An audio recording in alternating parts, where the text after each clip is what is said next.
Halo semuanya, selamat datang di segmen analisa. Salah satu topik yang banyak kalian minta untuk aku bahas adalah terkait dengan drama tetangga ya di Malang antara Yaimin dan juga Sahara.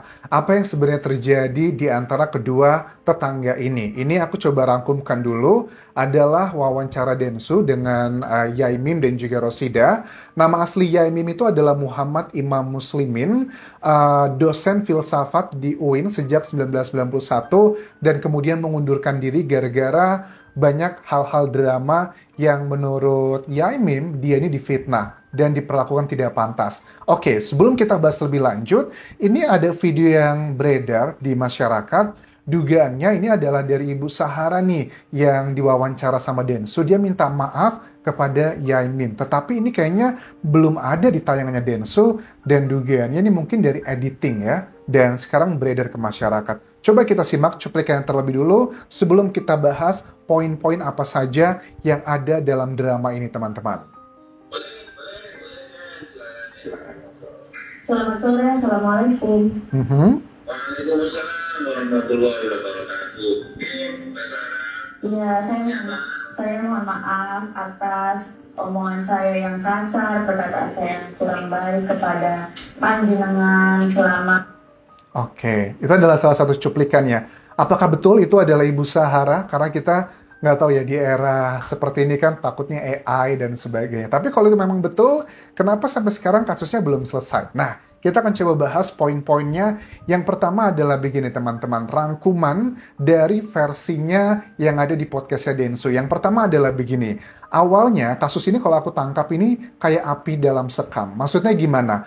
Api dalam sekam itu kan apinya di luarnya kecil, tetapi di dalamnya itu sudah berkobar kemana-mana. Sebenarnya masalah antara kedua tetangga ini tuh ada complicated, tetapi pemicu-pemicunya itu hal-hal kecil. Nah, pertama di sini dikatakan bahwa suami Sahara cerita ke Yaimim soal dia butuh lahan parkir. Kebetulan depan rumah Yaimim ada lahan kosong. Yaimim udah izin sama sekretaris RT dan berniat bersihin lahan itu biar depan rumahnya berasa lega, sekalian bantu suami Sahara biar dia bisa parkir di situ.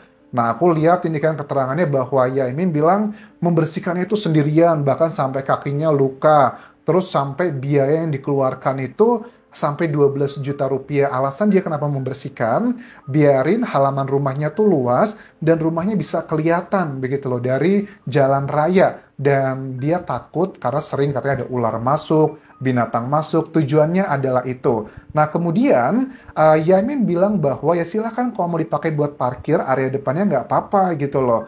Nah dia cerita ke suami dari Sahara bahwa saya habis 12 juta loh dengan rincian sedemikian rupa. Terus bantu dong 1 juta aja katanya gitu. Cuman menurut suami dari Sahara ini, waduh saya kalau 1 juta nggak ada. Kalau saya bisa bantu, paling bantunya hanya 400 ribu rupiah aja. Akhirnya ya udah clear nggak masalah dengan uang segitu. Akhirnya mereka yang punya usaha parkir, usaha rental mobil, keluarga Sahara ini dipakailah area tersebut buat parkir mobil rental. Tetapi kayaknya nggak cukup tuh mobil rentalnya diparkir di area situ, justru sampai di depan rumahnya Yamin berkali-kali. Bahkan aku lihat di sini kan sebenarnya kalau dibilang parkirnya itu apakah di depan dari pagarnya langsung? Enggak sih. Jadi ada ada cukup luas parkirnya tetapi tidak di depannya langsung mepet dengan temboknya tapi di seberangnya. Nah, cuman karena mobil dari Yaimim ini cukup besar, pasti kesulitan apalagi sudah sepuh ya untuk memutarbalikkan mobil tersebut. Itu intinya mengganggu lah. Bahkan salah satu poinnya suatu saat nih ya, malam ya, mobil rental Sahara itu parkir di depan pintu Yaimim yang bikin mobil beliau nggak bisa masuk dan juga nggak bisa keluar sih tepatnya karena subuhnya katanya Yaimim itu mau melakukan pengajian karena dia juga kan sebagai kayak ustadz gitu di daerahnya. Ditelepon berkali-kali sampai drama misalnya ada salah satu karyawan. Jadi pihak Sahara ini cukup menangnya karena dia punya banyak karyawan di situ kan ya. Jadi ada salah satu karyawannya yang dibangunkan di area semi outdoor, jadi bisa kelihatan gitu di area parkirnya untuk dibangunin, tolong dong dibukakan begitu. terus nggak bisa, mungkin karena mabuk kali. Jadi dibangunin, nggak bangun, ditelepon lagi saharanya, ini gimana? Kok nggak bangun-bangun? Dianya nggak mau bangun gitu loh. Akhirnya ya udah ambil aja kuncinya, pindahin sendiri katanya. Ya udah akhirnya diambil kuncinya dan Yaimim memindahkan. Kenapa bisa tahu dia ada kunci di situ? Karena menurut Yaimim memang keluarga mereka tuh sudah sering ngebantu keluarga Sahara. Kalau ada orang minjem atau mengembalikan kendaraan, biasanya kalau mereka nggak ada, nitipnya ke keluarganya Yaimim. Kan baik sekali di sini. Nah, kemudian pada saat itu dia memindahkan mobil karena agar dia bisa keluar. Yaimim ini ngaku katanya nggak sengaja menginjak gas itu terlalu kenceng. Katanya ada lokasi yang sedemikian rupa. Menurut aku sih mungkin ya, Yaimimnya juga kesel kali. Karena pagi-pagi kan, dia ngaku belum tidur juga semalaman habis dari Jakarta. Pada saat suara mobil tersebut kencang dibunyikan, digas, memindahkan, istrinya ini, si Sahara, istri dari yang lainnya ya, bukan istrinya Yaimim, itu bangun dan juga pakai pakaian yang tidur gitu loh, yang kurang pantas, kemudian marah-marah dan juga menelpon suaminya. Dan suaminya datang, kemudian terjadi cekcok. Tetapi akhirnya Yaimim minta maaf, sudah selesai masalahnya sampai di situ. Oke, nah kemudian di poin ketiga berikutnya, ada lagi nih si drivernya. Drivernya kayaknya juga cukup peranan penting dalam case ini. Karena dia kayaknya termasuk orang yang cukup emosional. Katanya Yaimim, kalau dari Sahara atau suaminya marah-marah, si timnya atau drivernya, supirnya, itu marah-marahnya 1000 kali lipat dari mereka. Artinya, cobaan dari Yaimim ini cukup berat ya menghadapi manusia-manusia di sana begitu. Jadi drivernya bernama Agil, keluar dari rumah Sahara dan ngata-ngatain Yaimim itu CABUL gitu. Segala macam. Terus Yaimim kena tegur, dia Sahara keluar dari rumah karena pakai baju pendek. Jadi cerita ini adalah karena ada kejadian waktu Yaimim itu mencuci pakaiannya di lantai 3 rumahnya. Anak dari Sahara itu suka main ke sana gitu loh. Pada saat main ke sana, si Sahara dugaannya versi dari Yaimim itu ngelihat dia pakai celana pendek lagi nyuci baju dan teriak kata-kata CABUL tersebut. Nah itu dia bingung, waduh kok begini gitu loh. Dan ada drama-drama lainnya yang menurut aku sebenarnya hanya bumbu-bumbu doang gitu loh. Nah berikutnya lagi nih, poin yang keempat. Pada saat istri Yaimim sedang pergi haji, ya anak Sahara main ke rumah Yaimim, Sahara nyusul nyuapin anaknya. Yaitu tadi ada gara-gara kata-kata CABUL tersebut yang dikategorikan perbuatan yang tidak senonoh. Padahal menurut versi Yaimimnya nggak seperti itu. Orang anaknya masuk sendiri kok, namanya juga mencuci begitu. Nah yang kelima adalah Sahara itu mengupload video yang mengaku rumahnya digeruduk oleh mahasiswa Yaimim. Nah, versi Yaimim waktu itu adalah kelas ngajar dan kelasnya diadakan di rumah beliau. Nah, selesai kelas para mahasiswa itu berjoget di depan karena ada musik dangdut dari rumah Sahara. Nah, hal ini dianggap oleh Sahara sebagai penggerudukan penyerbuan ke garasinya dia. Melihat mahasiswa berjoget, si suami Sahara mematikan musik dan merasa seperti ditantang. Kemudian Sahara keluar sambil bilang, ada apa ini? Kenapa kalian serbu garasi saya? Kalian kok mau diajar sama dosen yang begituan? Bahkan gak cuma sampai segitu aja, aku lihat dari TikToknya Sahara pun juga, dia ini mengejar mahasiswa sampai ke jalan raya, divideokan. Kamu ngapain tadi melakukan A, B, C, dan D? Namanya juga anak-anak, bocah. Saya nggak tahu apa-apa, saya mahasiswa baru. Sebenarnya kalau dibilang, ya ini subjektif kan ya, karena ya aku bingung nih, kalau udah bagian subjektif, bagi dia pantas, bagi orang lain tidak pantas. Tetapi untuk topik ini, ya kita bisa melihat gitu kan ya, bahwa memang ada kelas ngajar di sana. Dan aku juga heran ya, untuk Yaimim, mohon maaf nih, kita sesama dosen. Ini kok dosen ngajak mahasiswanya ke rumahnya gitu, apa nggak bingung gitu, karena ada puluhan aku lihat mahasiswanya di situ, kok ada acara di situ, apa jangan-jangan nih ya Yaimim juga dalam tanda kutip mau mengintimidasi tetangganya dengan banyak masa seperti itu, karena kan Yaimim itu baru tinggal di situ sekitar 4 bulan ya. Nah kemudian dengan ada isu yang lainnya itu kayak ini teman-teman, apa, patok. Nah jadi selama Yaimim itu membersihkan area depan rumahnya tersebut yang milik tanah orang lain, dia itu dituduh dugaannya oleh warga sekitar atau Pak RT-nya atau mungkin sekretaris RT-nya, katanya Yaimim itu udah memindahin patok. Artinya katanya ada banyak fakta-fakta yang kayaknya dimanipulasi sama Yaimim gitu. Padahal kalau aku lihat sampai sekarang ternyata terbukti tanah tersebut patoknya tidak pernah dipindahkan dan memang area depannya Yaimim itu adalah tanah miliknya yang diwakafkan untuk jalan umum. Tetapi kan Yaimimnya marah karena area tersebut menurutnya dipakai untuk kandang kambing, dipakai untuk parkir dan sebagainya. Ada juga kan drama-drama yang dibilangin bahwa Yaimim itu pernah pulang dari Jakarta, rumahnya itu dibuat parkir lagi gitu kan ya. Beliau nanya ke suaminya Sahara, kenapa kok parkir di depan rumah saya lagi? Jawabannya adalah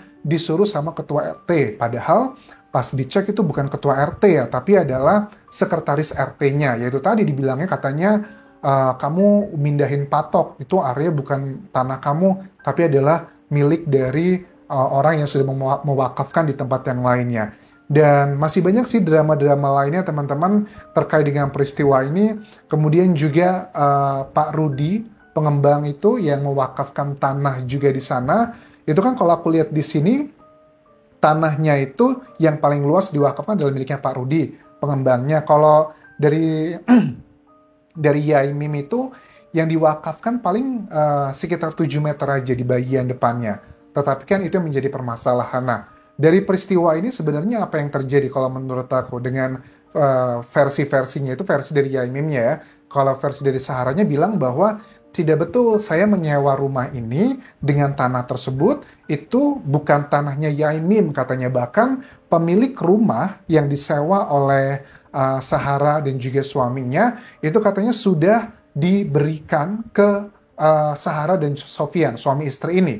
Ini kan aneh karena nama pemiliknya kalau nggak salah adalah Pak Yono, teman-teman. Pak Yono itu pernah ngomong sama Yaimim, tolong dong dipromosikan tanah saya kalau dia mau beli, itu saya jual 600 juta rupiah. Nah, tetapi kok sekarang pada saat dikonfirmasi mau dijual jadi atau enggak, udah nggak saya jual lagi, nggak ada yang dijual lagi. Itu rumahnya saya kasih cuma-cuma ke Sahara aja. Oke, jadi kan kayaknya memang Yaimim ini menjadi kayak musuh bersama banyak orang di sana. Aku penasaran apa yang terjadi sebenarnya. Kemudian gini, menurut Yaimim, dia menganalisa diri sendiri. Kayaknya waktu saya lagi bersih-bersih depan rumah saya itu kan cukup memakan waktu panjang dan saya ngebakar ban untuk ngebakar alas-alasnya. Nah, sepertinya banyak warga yang sakit hati gara-gara saya ngebakar itu, banyak warga yang kena asap. Mungkin itu yang ngebuat mereka kesel sama saya. Plus juga dengan adanya kayak tanda tangan, ada 20-an warga yang katanya setuju untuk mengusir Yaimim dari sana. Itu sudah diklarifikasi di keterangan terbarunya. Katanya, kami itu warga, bukan tanda tangan itu bukan tanda tangan untuk mengusir Anda, tapi adalah tanda tangan kehadiran aja. Tapi kami tidak tahu apa yang disampaikan poin-poinnya. Nah, poin-poin dari kesepakatan warga RT 9 RW 9 Joyo Grand Kavling katanya begini, bahwa ada beberapa poin yang membuat mereka melakukan pengusiran. Katanya begini, melanggar asas kepatutan dan adat istiadat katanya, bahwa telah dilakukan beberapa kali pertemuan. Katanya ada pertemuan padahal sama sekali tidak pernah menurut Yaimim, bahwa apa yang telah dilakukan sudah sangat meresahkan warga. Nah, apa aja poinnya? Yang bersangkutan mengupload atau share berbagai kegiatan pribadi dalam bentuk narasi, foto. Oke. Terus kalau mengupload ke sosial media atau ke WhatsApp group, aku rasa ya hubungannya apa gitu ya. Terus yang kedua, perilaku tidak pantas sebagai seorang dosen, minum minuman keras, memperlihatkan bagian tubuh yang aurat. Oke. Terus yang ketiga, melakukan penutupan akses jalan secara sepihak dengan alasan tanah yang selama ini digunakan sebagai jalan akses diklaim sebagai bagian tanah milik pribadi yang bersangkutan. Ya memang faktanya seperti itu kan, itu adalah tanahnya dari Yaimim ya, yang diwakafkan. Terus yang keempat, menyebarkan berita tuduhan fitnah kepada sekretaris RT. Oke, berseteru secara fisik dan verbal dengan warga pemilik usaha rental mobil tersebut. Jadi sekarang ini posisi dari Yaimim kayaknya lagi di atas angin ya. Kayaknya sekarang lebih banyak yang mendukung Yaimim dibandingkan Sahara. Kalau awal-awal justru kebalikannya. Kayak Sahara yang lagi di posisi atas, tapi sekarang malah dia yang berada di bawah. Bagi aku pribadi, ini sepertinya sudah ada campuran, bukan cuma sekedar masalah lahan parkir, ataupun juga tanah yang ditutup, tetapi ada tumpukan sakit hati satu sama lainnya. Karena kalau kita lihat penjelasan Yaimim dan juga Sahara, mereka punya permasalahan sakit hati yang valid. Aku rasa dua belah pihak punya peranan dan salahnya masing-masing. Menurut aku, yang aneh adalah dari pihak mungkin sekretaris RT. RT-nya bagi aku pribadi adalah hal yang aneh. Apapun masalahnya Yaimim, menurut aku mereka tidak berhak melakukan pengusiran rumah. Karena ini adalah masalah sosial begitu, kecuali kalau RT-nya atau sekretarisnya bilang, oke, kita usir Anda dari tempat ini, saya beli rumahnya, Anda pergi. Oke lah, nggak masalah. Tapi kan tidak seperti itu. Kesannya semena-mena begitu. Karena antara Yaimim dan juga Rosida itu adalah pemilik rumahnya. Sementara Sahara dan Sofyan, mereka kan hanya mengontrak di sana. Walaupun diklaim bukan lagi mengontrak, tapi sudah dikasih rumah begitu aja cuma-cuma oleh Pak Yono. Kita nggak tahu benar atau enggak. Jadi itu yang bisa aku bahas mengenai drama ini. Terima kasih sudah menonton. Sampai ketemu lagi di video berikutnya. Tinggalkan like dan juga komen. Subscribe channel YouTube ini. Follow Instagram, Facebook page dan juga akun TikTok di Anjas Asmara. Sampai jumpa.